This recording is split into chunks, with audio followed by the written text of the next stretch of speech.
Kejriwal ji, jail जाने के दिन नजदीक आ रहे हैं, डर लग रहा है?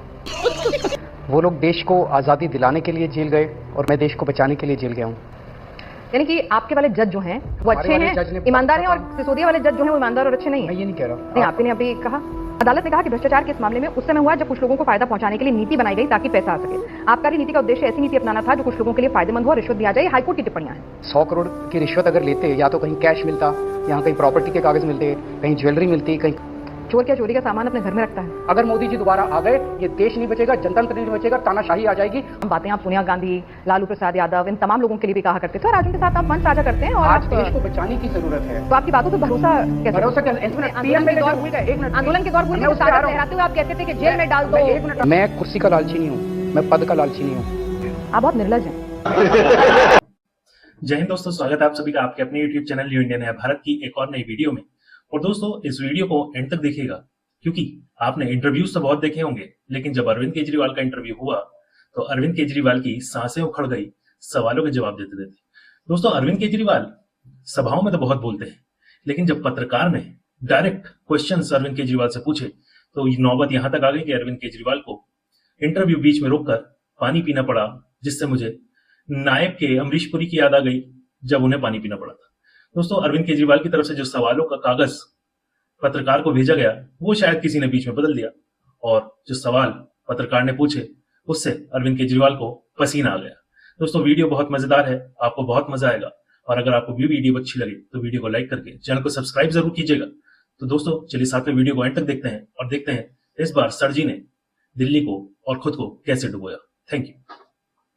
कट्टर ईमानदार से भ्रष्टाचार के आरोपों में जेल, विवाद, बेल, बेल के बाद प्रचार, प्रचार में भी विवाद, उसके बाद जांच, और इस वक्त अगर देखा जाए तो एक शख्सियत ऐसी है जो इन तमाम विवादों, कंट्रोवर्सी, जांच में घिरी हुई है, लेकिन सुर्खियां खूब बटोर रही है और जनता का दिल जो है वो जेल के नाम पर जीतने की कोशिश कर रही है। हमारे साथ दिल्ली के मुख्यमंत्री इस वक्त अरविंद केजरीवाल जी मौजूद हैं चुनाव जलसे में, और उम्मीद है आज बातें होंगी वो तमाम जो जनता आपसे जानना चाहती है। केजरीवाल जी, जेल जाने के दिन नजदीक आ रहे हैं, डर लग रहा है? नहीं, डर किस चीज का है? जिन लोगों ने हमारे देश को आज़ादी दिलाई थी, भगत सिंह हैं, जवाहरलाल नेहरू हैं, चंद्रशेखर आज़ाद हैं, गांधी जी हैं, बहुत सारे लोग हैं, कई कई साल तक जेल रहे थे। और जब वो जेल में रहते थे तब तो सामने कोई उम्मीद भी नज़र नहीं आती थी कि कब आज़ादी मिलेगी, कब आज़ादी नहीं मिलेगी। वो लोग देश को आज़ादी दिलाने के लिए जेल गए और कई कई साल तक जेल गए। मैं देश को बचाने के लिए जेल गया हूँ। भाई साहब कुछ ज़्यादा नहीं हो गया ये? मतलब कुछ भी। और मुझे तो कम से कम उम्मीद है 1 महीना नहीं, 2 नहीं तो 4 नहीं तो 6 महीने में बाहर आ ही जाएंगे, क्योंकि केस पूरा फर्जी है। आपने तो एक स्टेटमेंट दी कि जब तक मोदी जी चाहेंगे तब तक जेल में रखेंगे, यानी कोर्ट की वजह से जमानत नहीं मिली, मोदी जी ने चाहा तो जमानत मिल जाए। आज हमारे देश के अंदर जो तानाशाही का माहौल चल रहा है, सभी इंस्टीट्यूशंस को डराया धमकाया जा रहा है। जुडिशरी के ऊपर भी बहुत ज़्यादा दबाव है। कई जज हैं जो इस सब दबाव के बावजूद बहुत इंडिपेंडेंटली काम कर पा रहे हैं। कई जज हैं वो भी इंसान हैं जो इस दबाव के चलते इंडिपेंडेंटली काम नहीं कर पा रहे हैं। मैं आपको एक छोटा सा उदाहरण देता हूँ। मनीष सिसोदिया जी और सत्येंद्र जैन जी के पास जेल में मैसेज गया कि अगर आप बीजेपी ज्वाइन कर लो तो आपको बेल दिलवा देंगे। कौन दिलवा देगा? किससे दिलवा देगा? यानी कि आपके वाले जज जो हैं वो अच्छे हैं, ईमानदार हैं, और सिसोदिया वाले जज जो हैं वो ईमानदार और अच्छे नहीं हैं। मैं ये नहीं कह रहा। नहीं, आपने अभी कहा आपकी ही स्टेटमेंट से मैं पूछना चाहूंगी, समझना चाहूंगी, आज कई अखबारों की हेडलाइन भी है कि आपने कहा कि नरेंद्र मोदी जब तक चाहेंगे तब तक आप जेल में रहेंगे। तो आपको जमानत भी नरेंद्र मोदी ने दिलवाई है कि वो चाहते थे कि आप 21 दिन तक बाहर आए और प्रचार करें? ऐसा नहीं है। समझ गया मैं। तो अब ये बताइए जरा मुझे, आपने मनीष सिसोदिया जी की जमानत का और इन तमाम चीजों का भी जिक्र किया। मनीष सिसोदिया जी की जमानत अर्जी खारिज करते वक्त जो कोर्ट ने ऑर्डर दिया था उसमें काफी तीखी टिप्पणियां की थी, काफी सख्त टिप्पणियां की थी, और अगर आप चाहें तो मैं पढ़ के भी सुना सकती हूँ, और शायद आपने पढ़ा भी होगा वो ऑर्डर। तो वहां से कहीं ऐसा नहीं लग रहा था कि मनीष सिसोदिया जी को वो क्लीन चिट दे रहे हैं या आरोपी नहीं मान रहे हैं। कुछ ये मामला सत्ता के गंभीर दुरुपयोग का है, हाईकोर्ट ने कहा। अदालत ने कहा कि भ्रष्टाचार के इस मामले में उस समय हुआ जब कुछ लोगों को फायदा पहुंचाने के लिए नीति बनाई गई ताकि पैसा आ सके। आबकारी नीति का उद्देश्य ऐसी नीति अपनाना था जो कुछ लोगों के लिए फायदेमंद हो, रिश्वत दिया जाए। हाईकोर्ट की टिप्पणियां हैं। इस पूरे मामले में 500 से ज्यादा रेड हो चुकी है। कह रहे हैं 100 करोड़ की रिश्वत ली गई। अभी 10 दिन पहले बोले नहीं 100 करोड़ नहीं 1100 करोड़ की रिश्वत ली गई। रिकवरी कितनी हुई है? 54 की रिकवरी हुई है। वो 100 करोड़ कहाँ गया? हवा में गायब हो गया।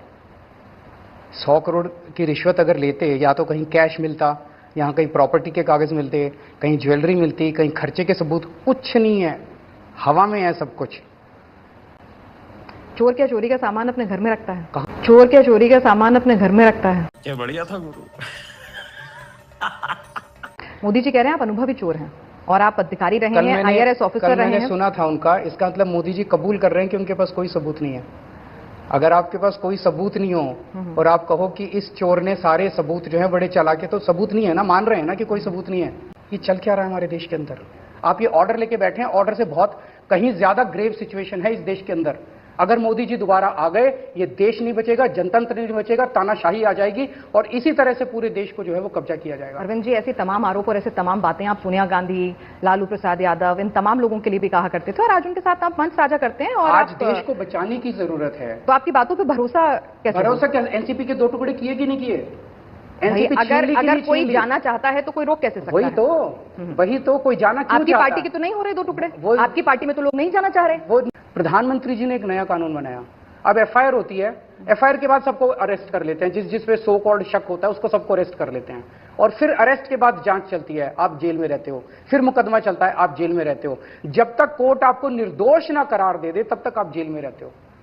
अरविंद जी, आप एक मिनट आंदोलन के दौर भूल गए? आंदोलन के दौर भूल गए? सागर लहराते हुए आप कहते थे कि जेल में डाल दो, एक मिनट इस्तीफा दे दो। उस पे भी आऊंगा, मैं उस पे भी आऊंगा। इस कानून के तहत जितने लोगों को जेल में डाला जा रहा है, कुछ साबित हुआ? 5000 से ज्यादा ईडी ने केस किए हैं, अभी तक उसमें 25 लोगों के भी खिलाफ दोष साबित नहीं हो पाया। सारे केस फर्जी करते जा रहे हैं। ये कानून लाया ही सारे विपक्ष को जेल में डालने के लिए है। जो मोदी जी के खिलाफ आवाज उठाएगा उसको PMLA में पकड़ के जेल में डाल दिया जाएगा। सोनिया गांधी, हमें ऐसा कानून चाहिए जिसमें असली लोग, जिसमें इलेक्टोरल बॉन्ड्स का घोटाला हुआ, इतने सारे घोटाले हैं उसके अंदर, हर डोनेशन जो है वो एक घोटाला है। उस घोटाले की जांच कौन करेगा? जब आप सत्ता में आएंगे तो आप अपने हिसाब से कानून बनाएंगे, लेकिन मेरा ये सवाल है कि अगर आप कह रहे हैं कि सारे विपक्ष को खत्म करना है तो इसमें तो कोई दो राय नहीं है ना कि सबसे बड़े विपक्ष के तौर पे कांग्रेस आज बचेंगे नहीं। एक बार मोदी जी जीत जाएं, राहुल गांधी भी जेल में होंगे। मोदी जी तो 10 साल जीते हैं भाई। अभी 5 साल अगर और जीत गए, अच्छा, ना ममता बनर्जी बचेगी, ना स्टैलिन साहब बचेंगे, ना पिनराई विजयन बचेंगे, ना राहुल गांधी बचेंगे, ना ठाकरे साहब बचेंगे, कोई नहीं, सब जेल में होंगे। उसके बाद चुनाव कराएंगे, 80% से ज्यादा वोट मिल जाएंगे। देश को इसी तानाशाही सुप्रीम कोर्ट तो बचा रहेगा जो अरविंद केजरीवाल को जमानत देता है प्रचार करने के लिए। समझ गया मैं। सुप्रीम कोर्ट बचेगा, देखते हैं कितना बचेगा, कितना प्रेशर डाला जाएगा उनके ऊपर। जो अरविंद केजरीवाल कहें वो मान लिया जाए। हम ये नहीं कह रहे हैं कि भाई जो सत्तारूढ़ पार्टी कहती है वो भी मत मानो, जो अरविंद केजरीवाल कहते हैं वो भी मत मानो। इंस्टीट्यूशंस होते हैं, उनकी सैनिटी पे आपको भरोसा करना है, क्योंकि वही सिस्टम को चलाते हैं। जांच एजेंसियां होती हैं, अंततः दूध का दूध पानी का पानी होता है। अगर हाईकोर्ट से संतुष्ट नहीं है तो सुप्रीम कोर्ट भी है, रिव्यू पिटीशन भी है, तो उस पर भरोसा क्यों नहीं हो रहा है? कर तो रहे हैं हाईकोर्ट के लिए तो आप नहीं कर रहे। अब मेरे को अगर बेल मिल गई तो वो गलत है? नहीं, बिल्कुल नहीं। हम तो कह रहे हैं तो बेल नहीं मिली तो आप ऑर्डर पढ़ने बैठ गए। ऑर्डर मनीष सिसोदिया का 30 अक्टूबर वाला ऑर्डर भी लेके आना चाहिए था। अच्छा, सुप्रीम कोर्ट का ऑर्डर था। आप बायस्ड हो? आप हाई कोर्ट का ऑर्डर ले आए जिसमें उन्होंने, जो ताजा मामला है मैं तो वही उसी पे बात कर रही थी। वो तो सुप्रीम कोर्ट का ऑर्डर था जिसमें उन्होंने पूरे में उनके मनीष सिसोदिया के पक्ष बेल नहीं मिली थी ना। 2 पेज आखिरी के थे, उसका मैं एक्सप्लेन कर देता। आखिरी के 2 पेज के अंदर उन्होंने एक आरोप लगाया। हाईकोर्ट का ऑर्डर एक्सप्लेन नहीं करेंगे, सुप्रीम कोर्ट का एक्सप्लेन करेंगे। ये तो मैं दर्शकों से पूछना चाहता हूँ, ये कह रही है कि हाई कोर्ट सुप्रीम कोर्ट से बड़ा होता है। मैं बिल्कुल नहीं कह रही हूँ। मैं कह रही हूँ कि भाई जो अभी आया है बिल्कुल नहीं कहना चाह रही हूँ, बिल्कुल नहीं कहना चाह रही हूँ। मैं तो समझना चाह रही हूँ कि जो तीखी टिप्पणियां की थी उस पर आपकी कोई टिप्पणी है या नहीं है? मेरी आपसे निवेदन ये है कि आप अपने प्रेजुडिस में इतना प्रेजुडिस मत होइए कि सुप्रीम कोर्ट से। अगले सवाल पर आ जाते हैं। दिल्ली के अंदर स्वाति मालीवाल 13 मई को आखिर हुआ क्या था? आपका पक्ष क्या है? देखिए, मैं मौके पे मौजूद नहीं था। स्वाति मालीवाल से आपकी बात हुई क्योंकि आपकी बहुत पुरानी साथी हैं। अभी मैं पढ़ रही थी तो पता चला आपके बहुत पुराने दिनों के साथी हैं। मैं इस मामले पे टिप्पणी नहीं करना नहीं, मैं टिप्पणी मामले पर नहीं, स्वाति मालीवाल से आपने बात तो की होगी भाई, इतना पुराना साथी अगर नाराज हो जाए। मामले पे टिप्पणी नहीं करना चाहूंगा, मामला कोर्ट में है, कोर्ट का आदेश आ जाने दीजिए। चलिए हम राजनीति पर आ जाते हैं। स्वाति मालीवाल कह रही हैं कि भाई राज्यसभा की सीट ही चाहिए थी तो मुझसे मांग लेते। ये मामला नहीं है, ये तो राज्यसभा की सीट है भाई। मैं इस मामले पे टिप्पणी नहीं, स्वाति मालीवाल के साथ बदसलूकी का मामला नहीं है, तो राज्यसभा की सीट का मामला है। मामले पे टिप्पणी नहीं करना चाहूंगा। अगला अगर कोई क्वेश्चन है आपके पास तो बता दीजिए। अरविंद केजरीवाल जी ने प्रेस कॉन्फ्रेंस में जब ये सवाल पूछा गया तो माइक खिसका दिया। ये अंदाज अरविंद केजरीवाल जी का पसंद नहीं आया। वो तो बहुत खुल के हर चीज को ऑन द फेस लेते हैं। मैं कौन सा माइक, कहाँ, कब? जब अखिलेश जी के साथ बैठे थे स्वाति मालीवाल पर। संजय सिंह ने जवाब दिया था, वो बगल में बैठे थे। संजय सिंह ने जवाब दे दिया, आपको क्या तकलीफ है? संजय सिंह ने गलत माना तो अरविंद केजरीवाल ने गलत माना? नहीं नहीं, मैंने बार बार आप उसी मुद्दे के ऊपर आ रही हैं। मैंने आपको कहा कि ये मामला कोर्ट में है, मैं इसके ऊपर टिप्पणी नहीं करना चाहूंगा। कोई सेंस है इस बात की? मैं कुर्सी का लालची नहीं हूं, मैं पद का लालची नहीं हूं। जब इनकम टैक्स कमिश्नर होता था, एक दिन इस्तीफा देके मैं दिल्ली की झुग्गियों में जाके काम करने लगा था। अपने मन से इस्तीफा दिया था, कोई नहीं देता इनकम टैक्स कमिश्नर की पोस्ट से। मैं जब 49 दिन के लिए सीएम बना तो खुद सीएम की कुर्सी को लात मार के आया था। इस बार अगर मैं इस्तीफा दे दूंगा तो इनका ये एक्सपेरिमेंट सक्सेसफुल हो जाएगा। अगला टारगेट होगी ममता बनर्जी, उसको भी गिरफ्तार कर लो, वो इस्तीफा।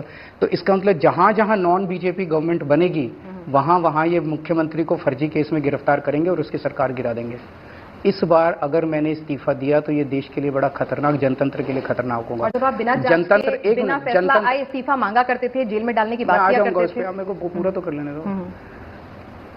तो ये लोग जनतंत्र को कैद करेंगे और हम जनतंत्र को जेल से चलाएंगे। सुप्रीम कोर्ट ने भी कह दिया कि जेल के अंदर से अगर केजरीवाल जी इस्तीफा नहीं दे रहे तो हम इसका कुछ नहीं कर सकते। तो जेल के अंदर सीएम की कार्यभार को निभाने के लिए हम कोर्ट जाएंगे और कोर्ट से कहेंगे कि आप हमें बेसिक फैसिलिटीज दीजिए ताकि मैं अपना कार्यभार चला सकूं। और अगर मैं चला पाया तो मोदी जी फिर किसी मुख्यमंत्री को गिरफ्तार करने की हिम्मत नहीं कर पाएंगे। आप बहुत निर्लज हैं। ये मैं नहीं कह रही, गृह मंत्री कह रहे हैं। हाँ, वो बड़े लज्जा वाले हैं। देश में पूछ लो कि लज्जा किस में ज्यादा, अमित शाह में कि केजरीवाल में। कई लोग तो आपको भी तानाशाह कहते हैं। कह ले, बीजेपी वाले कहते हैं। बीजेपी वाले आपकी पार्टी से जब लोग छोड़ के जाते हैं तो उनके भी। हाँ, जब छोड़ के जाते हैं। अब तानाशाह के खिलाफ पार्टी में रहते रहते कौन आवाज उठाएगा? नहीं नहीं, कह रहे हैं कि अगर इंडी सरकार आती है, इंडिया गठबंधन की सरकार आती है तो आपको जेल नहीं जाना पड़ेगा। ऑब्वियसली इस तरह के कानून खत्म हो गए, प्रेशर खत्म होगा जुडिशरी पे। जुडिशरी न्याय कर पाएगी। केवल मुझे नहीं, बहुत सारे निर्दोष लोग जो जेल में हैं वो बाहर आएंगे और जो दोषी लोग इनकी पार्टी में गए हैं, जिनको वॉशिंग मशीन से साफ कर दिया गया, वो सारे जेल जाएंगे।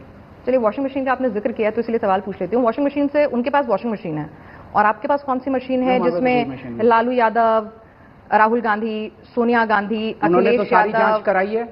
जिनके दोषी है उनको जेल भेज रहे हैं। भाई सरकार तो इनकी है। नहीं तो इनके पास, मैं उनकी वॉशिंग मशीन आपने कहा, मैंने माना। अब आप अपनी वॉशिंग मशीन बता दीजिए कौन से ब्रांड की? मेरे पास कोई वॉशिंग मशीन नहीं है। जो दोषी हैं सारी एजेंसीज आज उनके पास हैं। उन सारी एजेंसी से उन्होंने हमारी अगली पिछली 7 जन्म खंगाल के देख लिए। उन्होंने सबको जेल भेज के देख लिया। सोनिया गांधी भ्रष्टाचारी नहीं रही? मैं किसी कराओ जांच, मेरी जांच कराइए, उनकी भी करा लो, राहुल गांधी की भी करा लो, ठाकरे साहब की भी करा लो, सबकी जांच करा लो। ये पहले जिन लोगों के साथ आप कहते थे कि मैं नहीं आऊंगा, जिनके साथ आप खड़े हैं। देश बचाना मेरे लिए जरूरी है, चाहे भ्रष्टाचारियों से हाथ मिलाना पड़े। इंडिविजुअल्स मेरे लिए जरूरी है, चाहे भ्रष्टाचारियों से हाथ मिलाना पड़े। आप कैसे कह रही हैं कि कोई नहीं, आपने कहा था, मैं बिल्कुल नहीं कह रही। गजब बेइज्जती है।